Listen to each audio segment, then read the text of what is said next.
Oi, gente! Sejam bem-vindos ao meu canal. Se você é novo por aqui, eu costumo falar sobre casos criminais reais nas quartas. E em alguns domingos eu falo sobre mitos e lendas enquanto eu maquio ou outras histórias.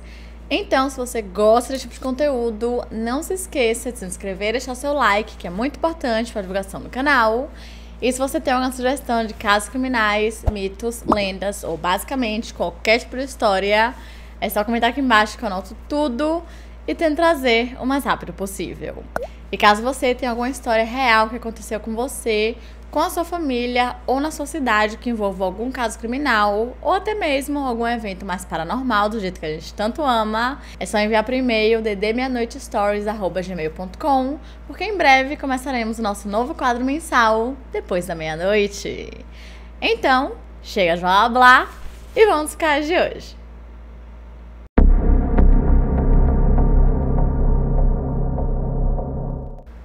Susan Marie Galvin nasceu no dia 31 de dezembro de 1946 em Bedford, em Massachusetts, mais precisamente no condado de Middlesex, e ela era filha de Ellen e Laurel Galvin, sendo a mais velha de 7 irmãos. Por conta disso, quando seus pais estavam trabalhando, ela acabava ficando responsável por cuidar dos irmãos mais novos, e eles até consideravam como uma segunda mãe, e não, ela não se incomodava com isso, na verdade, ela amava. A sua família morava em Spokane, em Washington, e apesar de ser muito próxima dos parentes, em 1966, aos 19 anos de idade, pouco tempo após se formar no ensino médio na North Central High School, ela decidiu que era hora de trilhar os seus próprios caminhos, então ela se mudou para Seattle. Para quem não é de Seattle, que é provavelmente 99,9% das pessoas que estão assistindo esse vídeo, a melhor maneira de descrever o Seattle Center é que é o bairro em constante evolução, onde você encontrará o famoso Space Needle e o monotrilho retrofuturista, que é um destino de uso misto para entretenimento e restaurantes, esportes, músicas e negócios. Realmente bem eclético. O distrito que hoje em dia abriga o Seattle Center sempre foi um ponto de encontro desde 1881, há muito tempo atrás, quando o barman local chamado James Osborne investiu $20 mil, que, apesar de parecer relativamente pouco hoje em dia, $20 mil em 1880 era muita coisa. Então ele usou esse dinheiro e construiu um salão cívico para reuniões sociais no local, e mais tarde abrigaria instalações esportivas, um centro cívico, um arsenal e, em 1962, o icônico Space Needle e o monotrilho, construído para impressionar os visitantes da Feira Mundial de Seattle de 1962. Então, assim, era basicamente o point onde todo mundo ia. Quando Susan se mudou para lá, tudo parecia estar indo muito bem, muito bem real. Ela conseguiu um emprego no departamento de polícia de Seattle, onde ela era responsável por preencher os formulários, escrever os escrituários, passar todos os arquivos ali a limpo, além também de fazer todo o atendimento ao público. E mais, ela também tinha conseguido o seu próprio apartamento no bairro chamado Lower Queen Anne, e ela basicamente amava a sua vida. Um dos seus hobbies favoritos era passear pela cidade, especialmente o Space Needle, e ficar ali tirando fotos, indo também a outros pontos turísticos. E ela era uma jovem incrível que adorava fazer novas amizades, o que sinceramente naquela região não era algo difícil.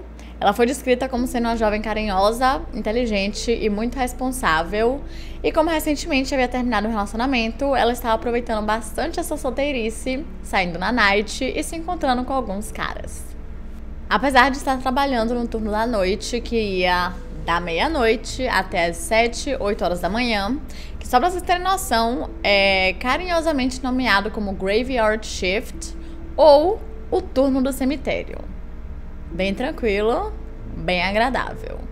Mas, mesmo assim, Susan não se incomodava, ela não tinha problema nenhum com isso, especialmente porque ela morava muito perto do seu trabalho, então geralmente ela ia andando e voltava andando e não tinha muito problema. Aquela região era uma região considerada segura. E dentro da delegacia ela era muito respeitada, principalmente porque ela levava o seu trabalho muito a sério e nunca, em hipótese alguma, faltava ou ao menos chegava atrasada. Então, quando ela não apareceu para o seu turno no domingo, dia 9 de julho de 1967, os seus colegas de trabalho começaram a ficar preocupados. Afinal, ela não havia entrado em contato com ninguém. Imediatamente a investigação começou a ser feita, e como ela pertencia ao departamento de polícia, mesmo não sendo uma investigadora ou uma policial em si, eles a consideravam como parte do time, mas outro dia se passou e ainda assim, sem nenhum sinal dela.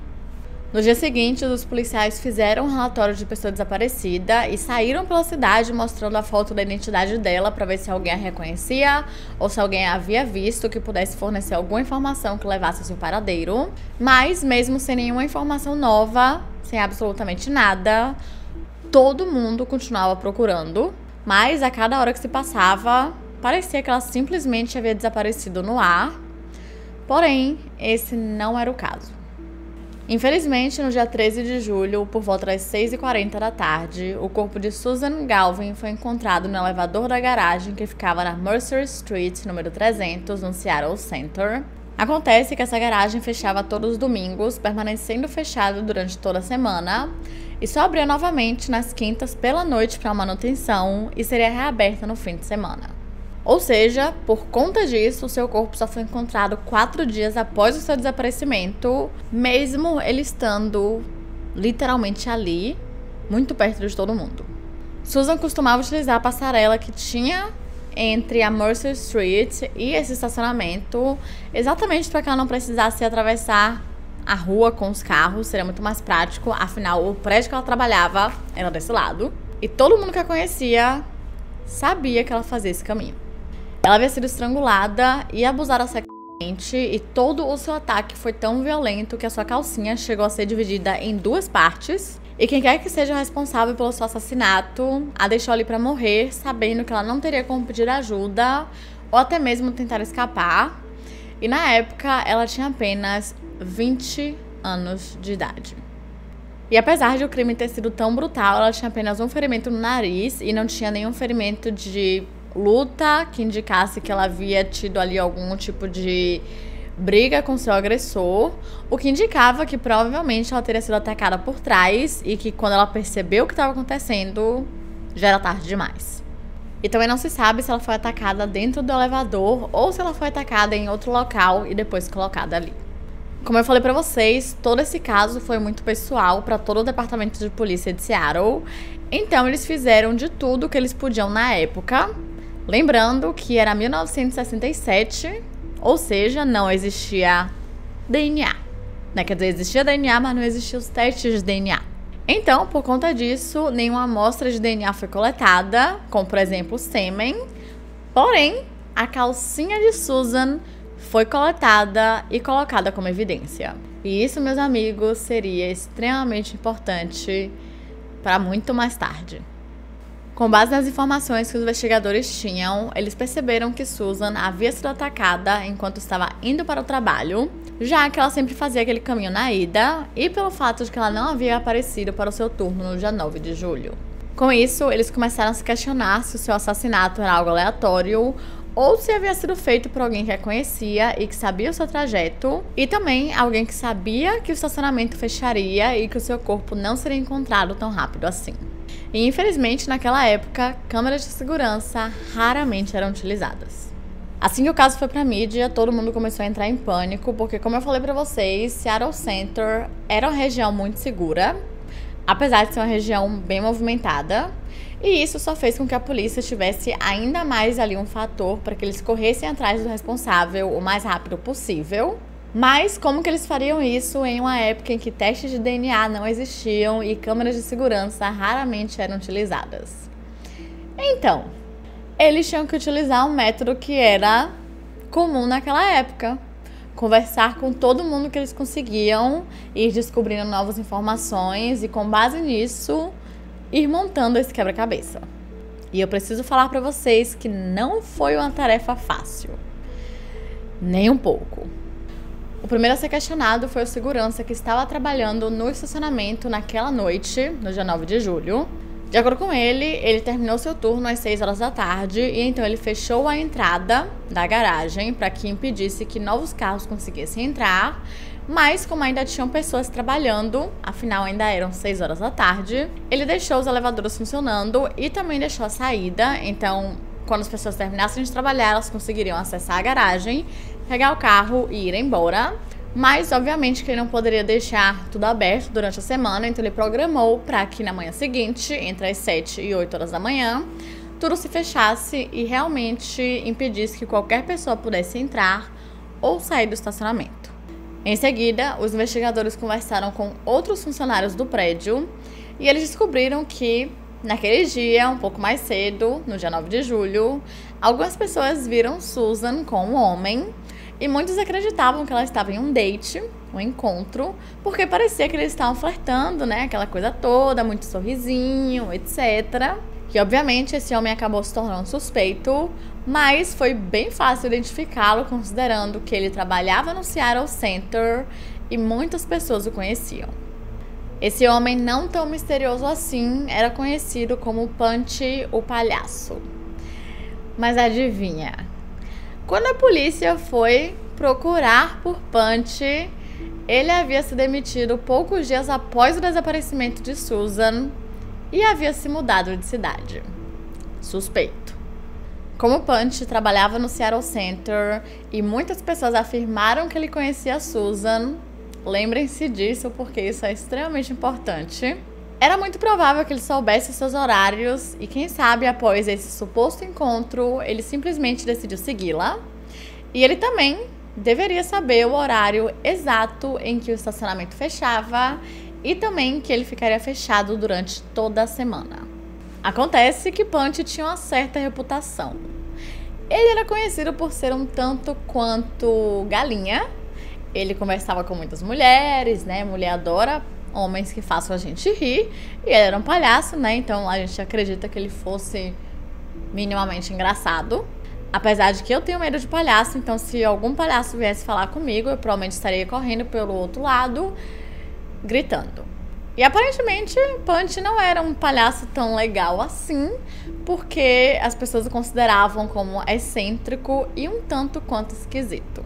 Mas o que foi mais esquisito ainda foi todo o seu comportamento após o assassinato de Susan.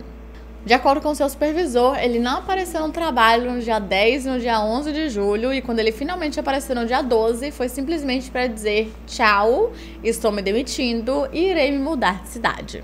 Assim do nada, sem nenhum tipo de aviso prévio.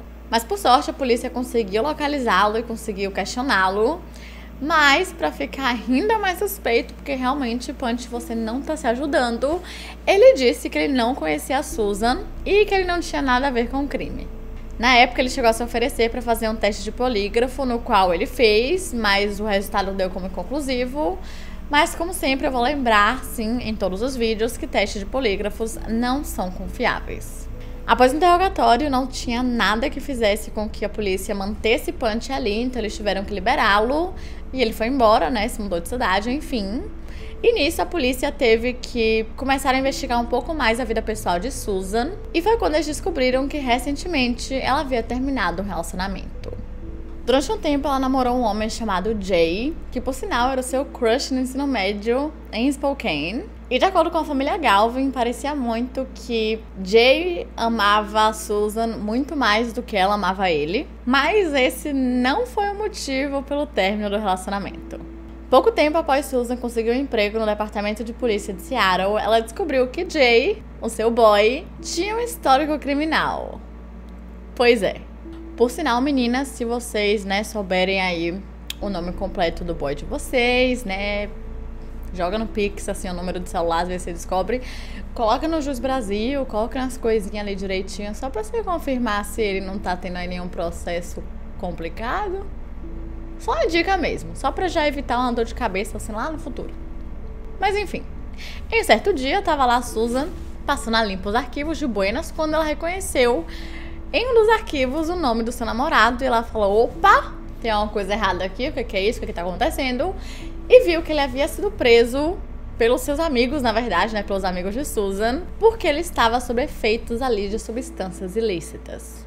E assim que ela soube disso, ela terminou o relacionamento, mas não se sabe se foi apenas um motivo pra dar o pontapé inicial, já que, de acordo com sua família, ela não era tão apaixonada por ele assim, ou ele era mais apaixonado por ela, enfim, ou se realmente era porque ela não queria se envolver em problemas, afinal ela trabalhava no departamento de polícia e ela levava o seu trabalho muito a sério. E como na maioria dos casos de assassinato, geralmente as pessoas culpadas são pessoas próximas às vítimas ou pessoas que a vítima de alguma forma conhecia. Jay acabou se tornando um suspeito, mas rapidamente ele foi descartado porque ele tinha um álibi muito forte.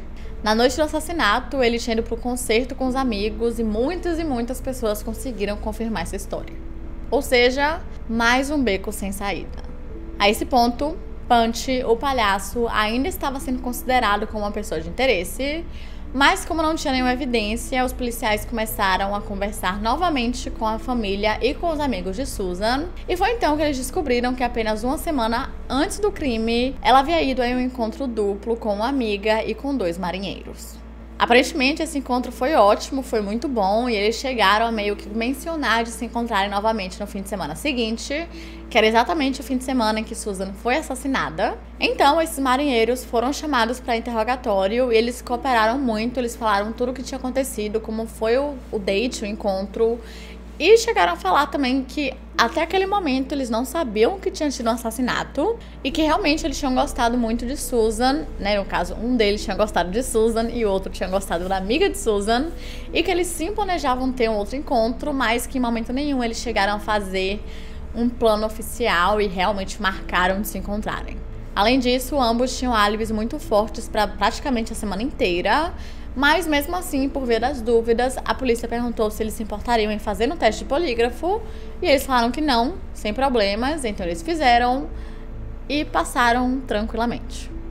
Infelizmente, o caso chegou a um beco sem saída, não tinha mais nada que eles pudessem fazer com os recursos que existiam na época e com isso o caso acabou esfriando. Mas mesmo assim, os policiais se recusaram a deixá-lo cair em esquecimento e todos os anos o caso era revisitado por um novo detetive, na expectativa de que alguma coisa fosse encontrada e, consequentemente, o culpado fosse preso. Enquanto isso, a família Galvin teve que passar pela enorme frustração de saber que o assassino de Susan ainda estava livre nas ruas e que ele não tinha respondido pelos seus crimes.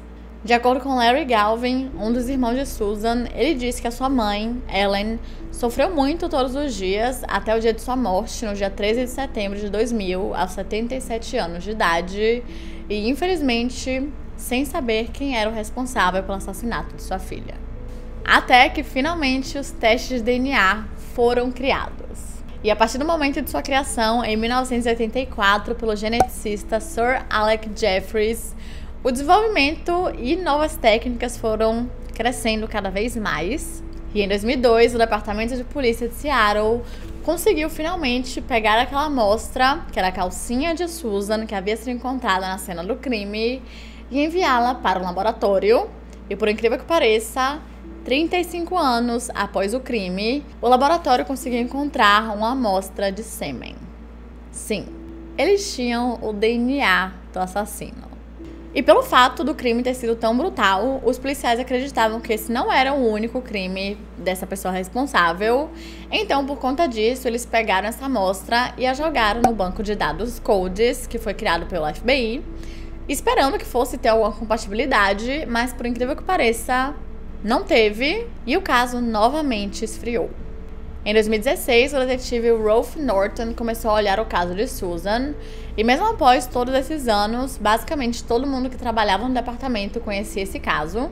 E mesmo os novos detetives e policiais que nem chegaram a conhecê-la levavam o caso de forma extremamente pessoal, e eles estavam fazendo de tudo, mesmo tanto tempo depois, para que esse caso fosse solucionado, que é uma coisa que infelizmente não acontece com tanta frequência assim. Então, quando o Rolf recebeu esse caso para que ele o analisasse, ele ficou muito interessado e ele percebeu que ele já tinha o DNA do responsável.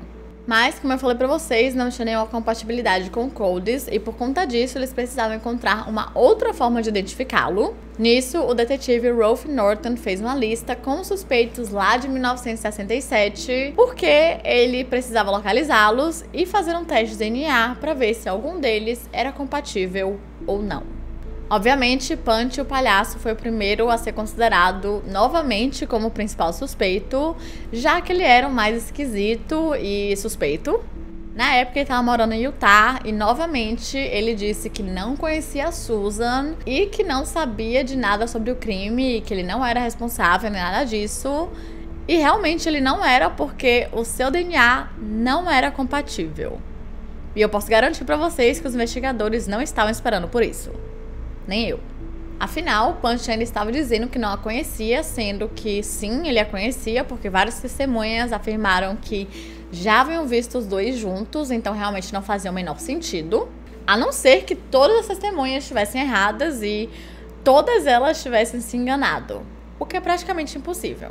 Mas pelo menos agora se tinha 100% de certeza de que ele não era o responsável e ele foi liberado novamente.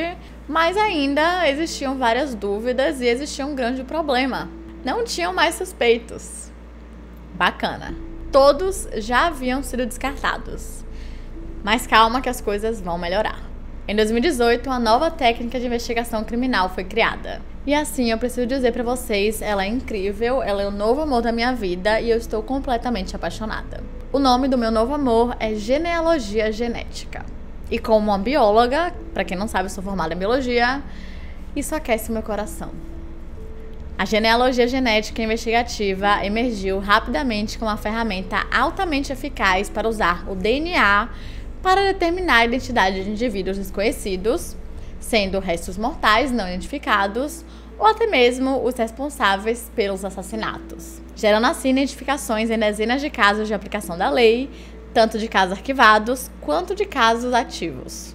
Só porque a genealogia genética faz uso do DNA, não significa que seja exatamente o mesmo que a análise de DNA da velha escola. Realmente é mais uma combinação entre dois campos diferentes: análise genética e pesquisa genealógica. Na frente genética, depende da maneira como o DNA é transmitido. Basicamente, cada pessoa tem vários pares de cromossomos, portadores de material genético, o que significa que, se você olhar para um pai específico, existem 4 cromossomos entre 2 pais. Então, quando essas 2 pessoas têm um filho, esses 4 cromossomos são cortados aleatoriamente em segmentos, e esses segmentos são transformados em novos cromossomos para a criança.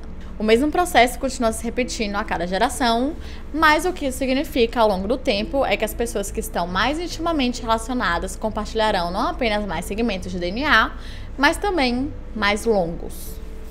E só para vocês terem noção, o primeiro caso a ser solucionado pela genealogia genética foi o caso do Golden State Killer, que sim, teremos aqui no canal, prometo, se tudo der certo ainda esse ano. Se tudo der certo não, vai ter esse ano, tá? Porque eu sei que algumas pessoas querem, e esse caso ficou muito doido, então eu quero muito fazer o roteiro dele e trazer pra vocês. Provavelmente vai ser um caso gigante, então já se preparem.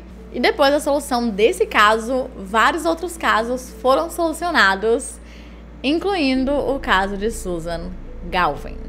Quando os detetives do caso de Susan descobriram que o Golden State Killer havia sido identificado como Joseph James DeAngelo e que, assim como no caso do assassinato de Susan, o seu DNA não havia sido encontrado no CODIS, mas sim em uma ferramenta online chamada GEDmatch, eles foram à loucura e finalmente tinham a esperança real de que o caso pudesse sim ser solucionado.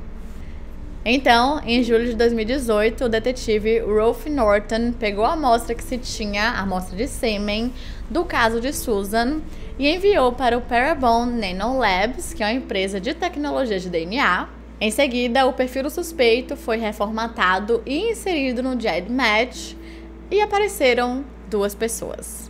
Nenhuma delas era o suspeito, mas ambas tinham ali algum certo grau de parentesco com o culpado. Era realmente pouquíssima coisa, era apenas 2% de compatibilidade. Com essa nova informação foi criada então a árvore genealógica desses homens e foi descoberto que ambos tinham a semelhança ali com uma família chamada família Whippet. Obviamente que essa tecnologia, a genealogia genética, ele não vai te dar ali o nome do suspeito, vai falar, ó, essa pessoa aqui, não, mas vai diminuir e muito a lista de suspeitos e agora os investigadores sabiam que o responsável era alguém da família Whippet. Após analisarem toda a família, eles chegaram a um único nome: Frank E. Whippet. De acordo com a polícia, Frank cresceu no bairro de Ballard, em Seattle, e se formou na Pacific School em 1959. Ele serviu no exército dos Estados Unidos no início dos anos 60 e tinha 26 anos, era casado e pai de 2 meninas, além de morar na área de Seattle exatamente na época do crime. Frank trabalhou em empregos gerais de trabalho de segurança e era conhecido por visitar o Seattle Center durante o seu tempo de lazer. Então, era muito comum ele estar lá basicamente toda semana. Ele se divorciou de sua primeira esposa em 1971 e foi preso por furto naquele ano e condenado a 9 meses de prisão. Ele se casou novamente em meados dos anos 70 e morou várias vezes em locais ao redor de Seattle, incluindo South Park, West Seattle, White Center, Burien, SeaTac e Federal Way. Porém, tinha um pequeno problema. Ele morreu em 1987 por conta de complicações da diabetes. Os investigadores então conversaram com a família Whippet e explicaram para eles toda a situação. E de acordo com eles, toda a família cooperou bastante e os ajudaram em tudo que eles podiam. Nisso, eles coletaram o DNA dos filhos de Frank para ver se realmente tinha ali um parentesco muito grande. E sim, tinha, porém isso não comprovava ainda que ele era 100% responsável pelo assassinato. Por volta da mesma época, uma mulher chamada Rachel Forbes, que era uma examinadora de impressões digitais, vasculhou um antigo arquivo de evidências para encontrar impressões digitais recuperadas de dentro do elevador em que Susan Galvin foi assassinada. Após isso, Rachel conseguiu comparar essa impressão digital com a impressão digital coletada de Frank em 1971, quando ele foi preso por furto, e a combinação, meus amigos, foi 100% perfeita. Com a evidência da árvore genealógica e agora a impressão digital, o detetive Ralph Norton tinha o que precisava para conseguir um mandado de busca para exumar os restos mortais de Frank em um cemitério em King County. No começo de 2019, o seu corpo foi exumado e alguns testes de DNA foram feitos, e foi confirmado que Frank E. Whippet era o responsável pelo assassinato de Susan Marie Galvin. E o mais doido de tudo isso é que nunca, em nenhum desses anos, ele chegou a ser considerado como suspeito. E apesar de termos o culpado, ele nunca pagou pelos seus crimes porque ele morreu antes. O caso de Susan Galvin é, até o momento, o caso mais antigo a ser solucionado com a genealogia forense. E pelo fato de Frank ter sido estacionado no exército no Alasca, Nova York e Alemanha, as autoridades estão usando essas mesmas táticas para investigar se ele pode estar envolvido em outros assassinatos em algum desses lugares. Mas até então, nada foi encontrado. Mas é muito bom sabermos que casos extremamente antigos, onde não se tem nenhuma evidência ou que pareça impossível de ser solucionado, sim, eles podem. Ainda existe uma esperança para praticamente todos os casos. Afinal, todo caso é solucionável. E é isso, gente. Esse foi o caso de hoje. Não se esqueçam de se inscrever e deixar seu like, que é muito importante para a divulgação do canal. E se você tem alguma sugestão de casos criminais, mitos, lendas ou basicamente qualquer tipo de história, é só comentar aqui embaixo que eu anoto tudo e tento trazer o mais rápido possível. E caso você tenha alguma história real que aconteceu com você, com a sua família ou até mesmo na sua cidade que envolva algum caso criminal ou até mesmo um evento sobrenatural que a gente tanto ama, é só enviar por e-mail ddmeanoitestories@gmail.com, porque em breve começaremos o nosso novo quadro mensal depois da meia-noite. E é isso, até semana que vem!